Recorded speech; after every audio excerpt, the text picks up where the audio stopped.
kami, yaitu SOH, Sobat Obrolan Hukum. Nah, sebelum kita masuk ke pembahasan ya Kak ya tentang penemuan hukum, alangkah baiknya kita perkenalan dulu ya Kak ya. Iya. Nah, ada pepatah yang bilang nih Kak, kalau tak kenal maka tak sayang. Makanya dari itu perkenalkan saya setelah kasus Kimia Taborat sebagai host, dan ada 3 narasumber kita yang hebat-hebat dan sangat cantik dan ganteng ya. Wow. Boleh diperkenalkan Kak? Oke Kak, aku Revaldi, aku mahasiswa dari Fakultas Hukum Universitas Merdeka Malang. Halo Kak. Selanjutnya, Halo, saya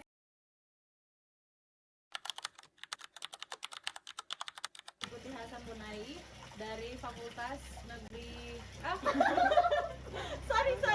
dari Fakultas Merdeka Malang, Fakultas Hukum.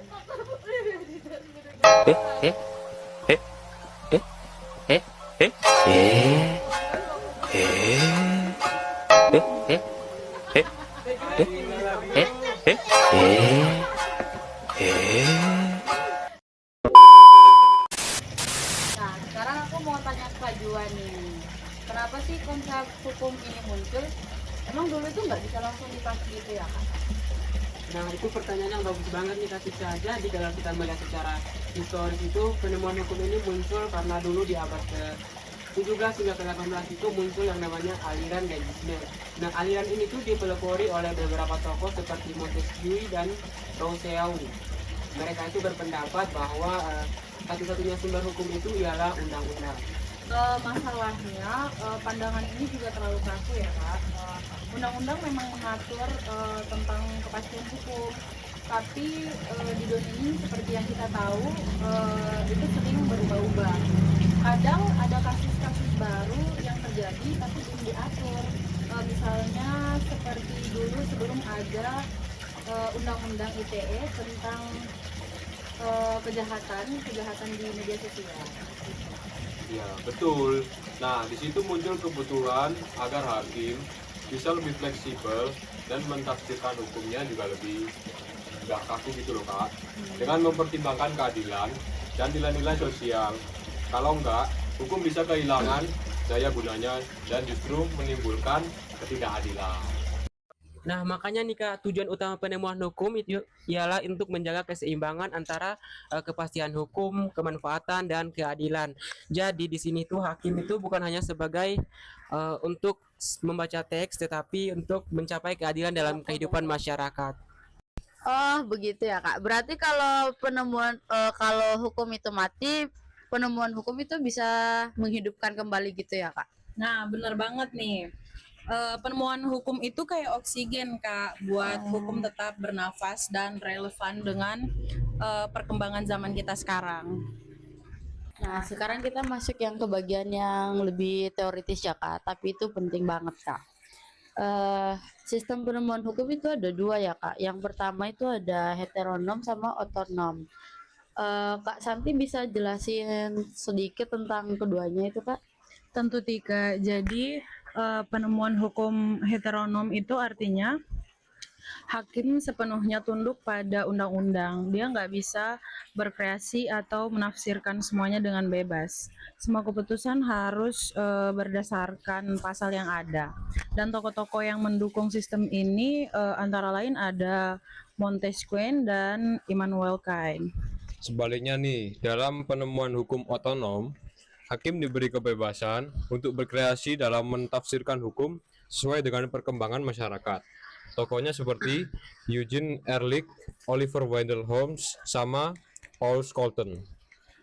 Nah, kalau di Indonesia sendiri nih, kita itu berada di posisi tengah-tengah nih. Hakim itu tetap harus berlandaskan pada hukum tertulis, tetapi juga itu wajib untuk menggali nilai-nilai hukum yang hidup dalam masyarakat. Jadi sistem kita itu bisa disebut sebagai sistem semi-otonom. Berarti hakim di Indonesia itu mempunyai ruang untuk menyelesaikan hukum ya, Kak? Asal tetap dalam batas undang-undang. Iya, Betul banget nih Tika. Itu yang bisa bikin sistem hukum kita di Indonesia ini lebih refleksi dan punya arah. Nah, kalau bicara soal teori hukum, pasti ada banyak alirannya ya Kak ya. Sebenarnya apa saja sih aliran-aliran penemuan hukum yang berkembang sekarang? Ada banyak banget nih Tika. Yang pertama itu ada mazhab legisme, di mana hukum dianggap identik dengan undang-undang. Hakim cuma jadi corong hukum, atau istilahnya la boche de la loi. Terus kemudian muncul mazhab sejarah yang dipelopori oleh Van Savigny. Dia tuh bilang kalau hukum itu tumbuh dan berkembang dari kesadaran hukum masyarakat. Jadi hukum itu bukan cuman buatan pembuat undang-undang, tetapi hasil dari pengalaman hidup suatu bangsa. Selanjutnya ada mazhab Bergiff Jurisprudence dari Rudolf van Jering yang menekankan pentingnya sistem hukum yang logis dan rasional. Tapi kelemahannya aliran ini terlalu mementingkan kepastian hukum dan juga kurangnya perhatian rasa keadilan. Lalu muncul juga nih mazhab Intersen Jurisprudence, yang bilang hakim boleh mentafsirkan undang-undang sesuai kepentingan masyarakat demi keadilan yang lebih luas. Dan di era modern ada gerakan yang namanya Vrijheidsbeweging yang menolak anggapan bahwa semua hukum ada di undang-undang. Hakim nggak sekedar menafsirkan tapi juga menciptakan hukum baru kalau diperlukan. Nah, dan yang terakhir nih muncul Critical Legal Studies atau CLS yang mengkritik hukum karena sering berpihak kekuasaan. Mereka ini percaya hukum itu harus berpihak pada masyarakat, tertindas dan tidak boleh netral secara buta. Wah, ternyata banyak banget ya. Berarti hukum itu terus berkembangnya sering zaman dan nilai-nilai keadilan masyarakat. Ya, betul banget Katika.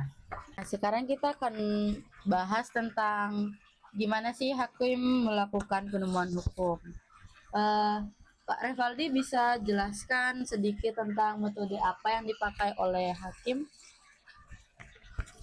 Oke, jadi dalam praktiknya, hakim bisa menggunakan dua pendekatan besar, yakni interpretasi hukum dan argumentasi hukum.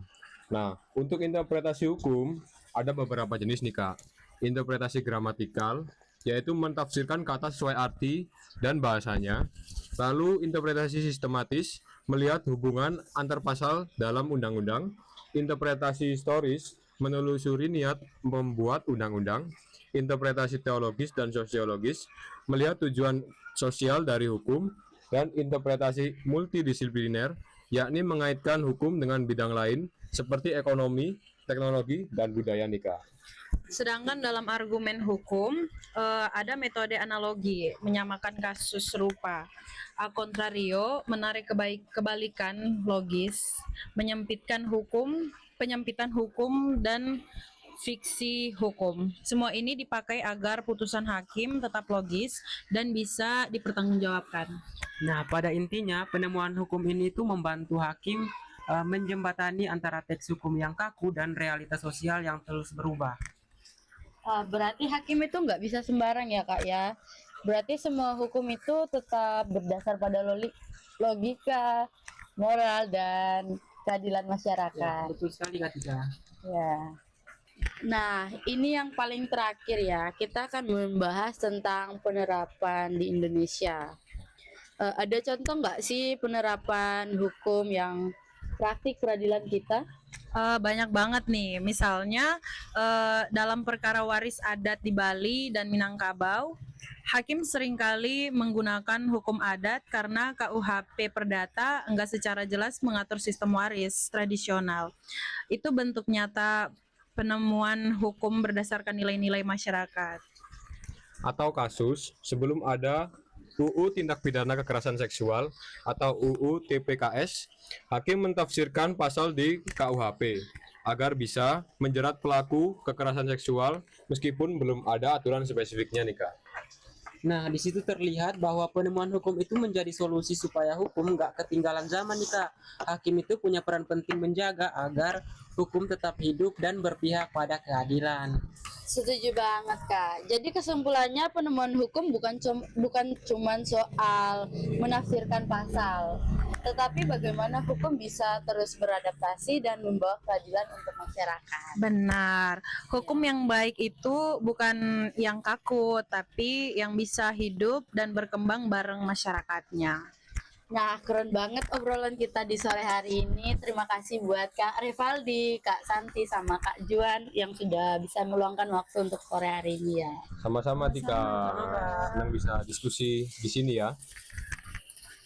Semoga podcast ini bermanfaat bagi teman-teman semua untuk terus mengenal hukum dalam kehidupan sehari-hari.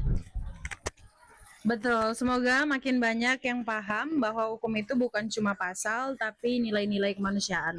Amin. Terima kasih juga buat kalian semua yang sudah menonton podcast ini dari awal sampai akhir tanpa di skip ya. Nggak boleh di skip juga kalau nonton, biar kalian bisa tahu tentang penemuan hukum yang kita udah berbincang asik tadi gitu loh Kak.